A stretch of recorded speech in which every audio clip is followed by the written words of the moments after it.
5 things that I learned in the last 5 years. Hi. Welcome to One Awkward Moment at a Time. My name is Dree, and I made this podcast in hopes that it can relate to some people. I'm going to share my version of reality to all of you, and and I just really hope you guys can resonate and, understand. The last couple of months, I've been thinking about what to say on my first episode, how to say it, and I've written drafts and drafts and drafts. Sometimes it just feels like a feeling, Like a couple weeks ago, I was feeling very resilient, so, I want to record about resilience. And then a couple weeks ago, I also felt like, I was experiencing something with boundaries, and then I was like, I'm gonna talk about boundaries. But in those weeks, I didn't record. I think I was just scared, right? This is something new. This is something I'm stepping out of my comfort zone. Finally today, I told myself, I was like, I gotta do it, because I've been putting it off for too long. So today, I finally got ready, I'm here recording finally, and I'm gonna talk about 5 things that I learned in the last 5 years, and I wrote it down. I'm gonna have a cheat sheet right here. Hold on. This is gonna be a quick one because this is my first time. I don't know what to say, and I hope it just helps out people. But what I learned as a 31-year-old is that no one actually knows what they're doing. We're all winging it. Honestly, I thought by now I would already know what I want to do in life, or at least career path as an adult, because when I was in high school and I look at a 30-year-old, I'm like, oh yeah, that's an adult, like they know what they're doing, and I'm here now. I turned 31 this year. I was 30 last year, and in my head I'm like, I'm literally just a childish adult just living an adult life. I still don't know what I want to do. I still don't know where life is taking me. I change my career every 2 years. I still don't have it all figured out, And it's so weird because even as I grow older, I look at the people older than me as my adult, right? And I'm just like a mini adult. But I'm in my 30s. I should be an adult and I should know what to do with life. But no, I don't. I think in all honesty, no one really knows what they're doing. And if they're, if they catch something and it works for them, then great, amazing. Good for you. I'm jealous. Teach me your ways. But for me, at least right now, at this moment in time, I don't know what I want to do with life. So here I am, creating this podcast. 2, just because it's familiar doesn't mean it's healthy. This one is gonna hit a little bit because I learned recently that I was so used to toxic relationships.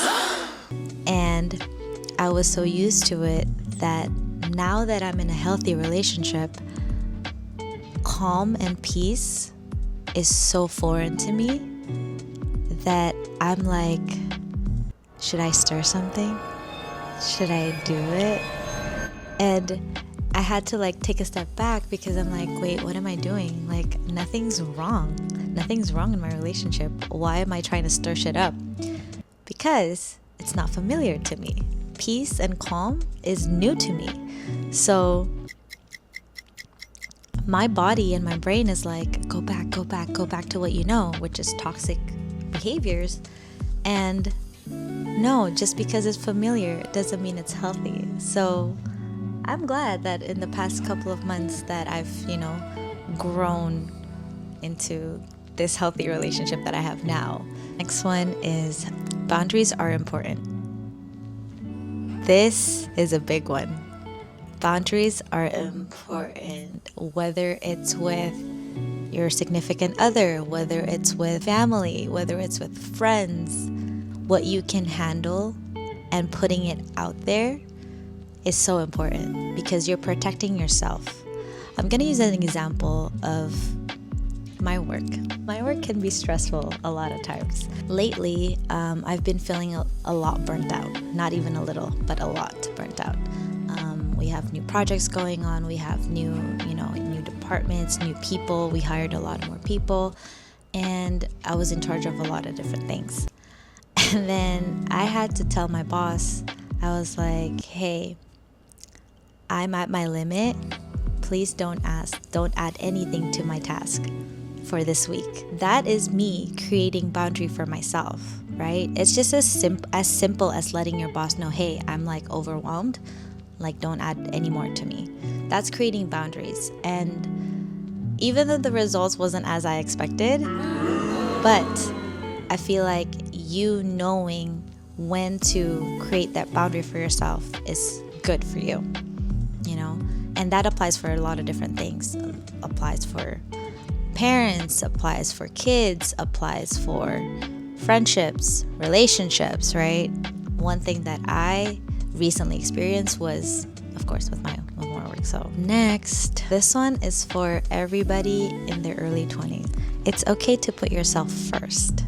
For me, I had to learn that so hard because I grew up in a very Asian family, very Asian culture, where your needs are pushed to the back, and then everybody has, you attend to everybody first and then choose yourself last. I moved to the US when I was 18. I was born in LA, but I grew up in Indonesia, and then I moved to the US when I was 18 for school. I grew up in a family of 6. So there's my stepdad, my mom, me, and my 3 younger siblings. And throughout my life, I had to, be the big sister because I'm the oldest. I have to put myself last because my siblings go first. But I realized, like, when I moved to the US, very hard for me because I feel like I was leaving my family behind, especially my younger siblings, right? Because I feel like they were my responsibility. But at the age of 18, not knowing what to do with life and how to live as an adult. I mean, as a person, you're a mini adult. You're not even an adult yet. I don't think anybody's an adult until they're like 25, to be honest. I had a hard time putting myself first because I was thinking about my sister, I was thinking about my brother, I was thinking about my mom, I was thinking about my dad, and it was very hard. But eventually, I did learn that it is okay to put yourself first. Focus on yourself because you only live once, right? YOLO. And you're living this life for you. You're not really living this life for anybody else. You're living your own reality. So it's okay to choose yourself first. Last. Oh, this is the most important lesson I've learned in the last 30 years. You have to love yourself first. I cannot stress this enough. I think everyone that I've met in the last 2 years, I've preached this to because I experienced it firsthand. Just a little bit of background. I was in a not good relationship. Before my current one, I've always been in shitty relationships, right? And I never understood why. Because I feel like I love properly. Like, I give so much love, okay?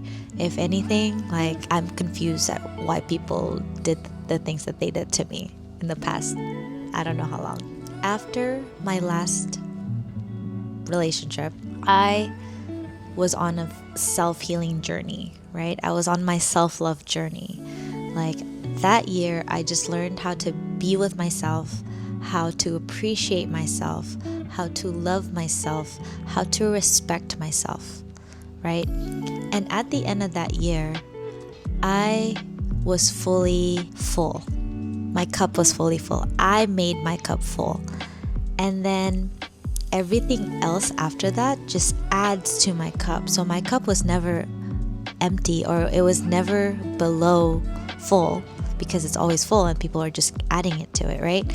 And then I didn't realize until I found my current boyfriend. And when I met him, I really didn't, I wasn't looking for anything because my cup was already full.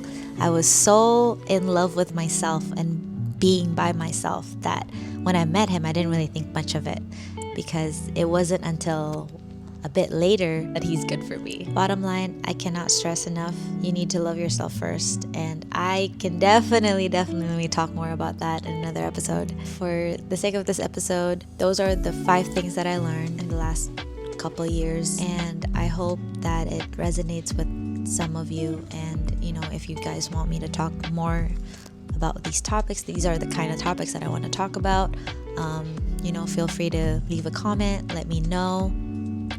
We're gonna be handling this one awkward moment at a time.